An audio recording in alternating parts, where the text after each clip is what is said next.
Hello, this is section 8.1, points, lines, planes, and angles. So there's some basic terms we should go over. A point, line, and plane are three basic terms in geometry that are not given a formal definition, yet we recognize them when we see them. A line is a set of points. Any two distinct points determine a unique line. So all you need is 2 points, and that's how you can define a line. Any point on a line separates the line into 3 parts, the point and 2 half lines. All right, so any point on the line, for example right here, separates the line into 3 parts, the point itself and the left side and the right side. So there's 3 parts. The array is half a line, including the endpoint, and a line segment is a part of the line between 2 points, including the endpoints. So let's take a look at some of these. Let's take a look at these examples. Here they are. This is called the line. As you can see, it's a double-sided arrow, and this is a symbol that we use in notation. Array only has a single-sided arrow. It can either be pointing to the right or pointing to the left, as you can see. And just make sure that the endpoint is at the correct letter. So the endpoint is with A, and over here the endpoint is with B. A line segment has 2 endpoints, and so this is how you would denote that. We can think of a plane as a 2-dimensional surface that extends indefinitely in both directions. So it'll extend indefinitely that way and also indefinitely that way. And you only need 3 points that are not on the same line, so non-collinear, to determine a unique plane. Two lines that are in the same plane that do not intersect are called parallel lines. So that's 2 lines that do not intersect, as you can see. A line in a plane divides the plane into 3 parts: the line itself, and one side of the plane, and the other side of the plane. Any line and a point not on the line determine a unique plane. So here's a line. Actually, let me do that over here. Here's a line, and a point not on the line will determine a unique plane. So you can imagine a surface that would where this line would be on, and also the point would be on. So that would be a unique plane. The intersection of 2 distinct non-parallel planes is a line. So here you have 2 distinct non-parallel planes, and as you can see, they intersect at a line. 2 planes that do not intersect are said to be parallel planes. So for example, plane GHF is parallel to plane ABE. These 2 planes are parallel. An angle is a union of 2 rays. As you can see, you have one ray here, a one-sided arrow, and another ray over here, another one-sided arrow, and they have a common endpoint. That's how you define an angle. All right, so this is how we denote that. The angle can be written as, that's not correct. It would be, there's different ways you can write the name of this angle here. You can write that angle B, or you can say angle ABC. So angle ABC, or you can say angle CBA. As long as the common endpoint is in the middle. All right, the vertex is the point common to both rays, so this is called the vertex. The sides are the rays that make the angle. These are the sides, and they call this one the initial, and this is the terminal. There are several ways to name an angle. So we already went over the ways that we can name it. This way, or this way.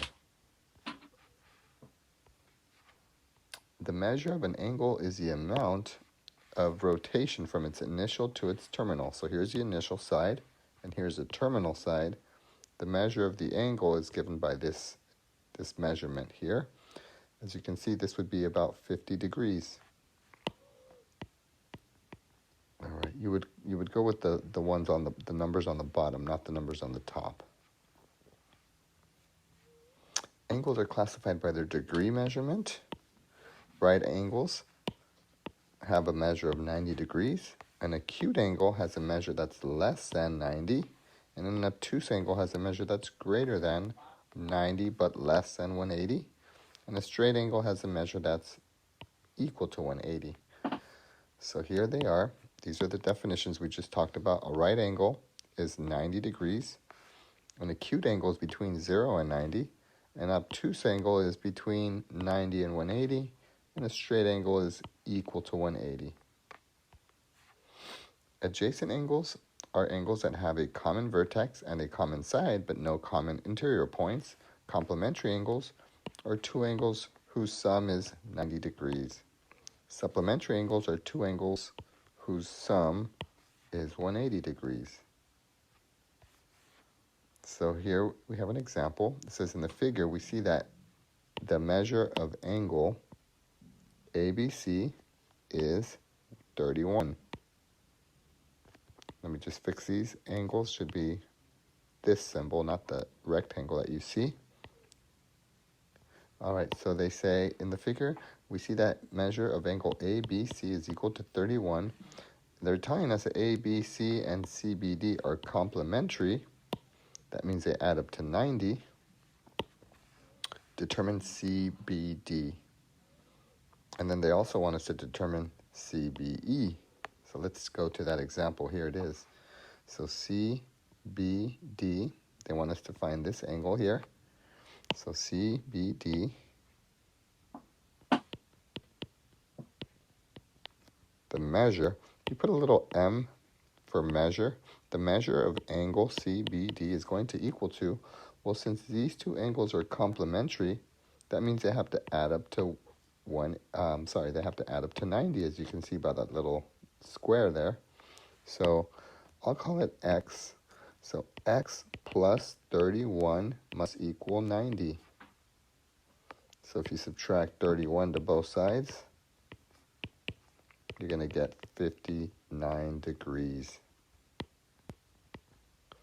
All right, so we figured out CBD. Now we got to figure out CBE. CBE would be this one. As you can see, it's an obtuse angle. Well, this has to be a 90-degree angle. So we know that this is 90 and this is 59. So 90 and 59, if we add those together, will give us the angle that we need. So the measure of CBE is going to equal to 90 degrees plus 59 degrees, which is equal to 149 degrees. So we got the solution to both of these angles. So that's the angle we just found. All right, a new definition. When two straight lines intersect, the non-adjacent angles formed are called vertical angles. So here's an example. These are two straight lines that intersect. Their non-adjacent angles are called vertical angles. So 1 and 3 are vertical to each other, and 2 and 4 are vertical to each other. And they turn out to be congruent. That means that they're going to be equal. So angle 2 will be equal to angle 4, or the measures will be equal, and measure of angle 1 will be equal to measure of angle 3. That's what they say here. They have the same measure. So I'll write that. Measure of angle 2 is equal to the measure of angle 4, and the measure of angle 1 is equal to the measure of angle 3.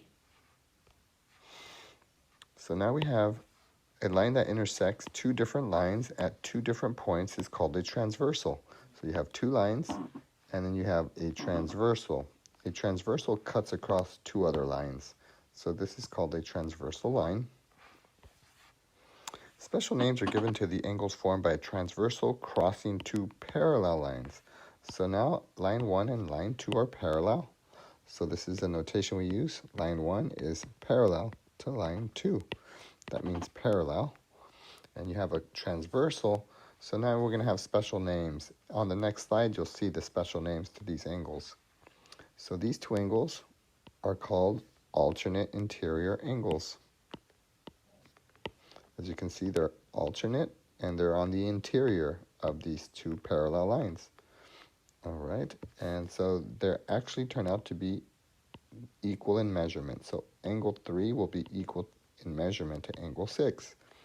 And now we have over here, we have alternate exterior because they're on the exterior of the parallel lines. So 1 and 8 also have the same measurement, and so do 2 and 7. Corresponding angles are the ones that are on the same side. And so this one would be corresponding to 5. 2 would correspond to 6. 3 would correspond to 7. And 4 would correspond to 8. And corresponding angles are also congruent, so they have the same measurement. When two parallel lines are cut by a transversal, alternate interior angles have the same measure. That's what we just said. So do alternate exterior angles have the same measure, and corresponding angles also have the same measure. So now we can actually do an example. It says the figure shows two parallel lines cut by a transversal. Determine the measure of angle 1 through 7. So we're given this angle 8 is 52. Notice that angle 6 is vertical. Vertical angles also have the same measure. So angle 6 will also be 52 degrees. So, and then we have, let's see, this angle and this angle are corresponding. 52 corresponds to 4, or sorry, angle 8 corresponds to angle 4. And we know that those are also congruent or have the same measure. So let me do this. 1, 2, 3, 4, 5, 6, 7, 8. We already know 8. All right, so we got 6 is 52 because of vertical angles. These are vertical angles. All right, 52 and 4, these are corresponding, so they're also equal in measurement. So 4 and 52 have the same measurement. So 4 would be 52 degrees as well. Okay, we have alternate interior angles. We already know that those are equal in measurement. All right, notice that this is a straight angle. So they're supplementary. These two angles have to add up to 180. So whatever angle 5 is, it has to add up to angle 6, and they have to add up to 180. So what we can do, so angle 5 would be 180 minus 52, which would be, what is that? Let me double check. That's going to be, I think it's going to be 128.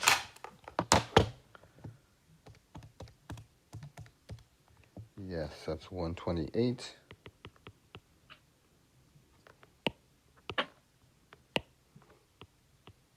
All right, so this would be 128 for angle 5. And then you have alternate interior angles. Angle 5 and angle 3 are alternate interior, and those are congruent or have the same measure. So angle 3 has to be 128. Oh, I made a mistake here. 128. I meant to say angle 4 was equal to 52, not angle 3. Okay, so we got that angle taken care of, 128. And then as you can see, these are vertical and these are vertical. So angle 4 and angle 2 have the same measurement. So angle 2 has to be 52.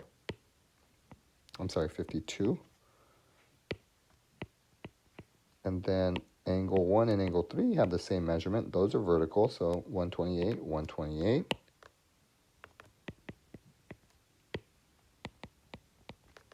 And we're left with number 7. Angle 7 has the same measurement as angle 5 because they're vertical, so 128, 128.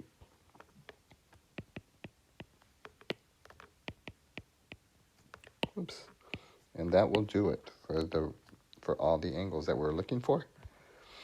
So we already did it, and that completes this section.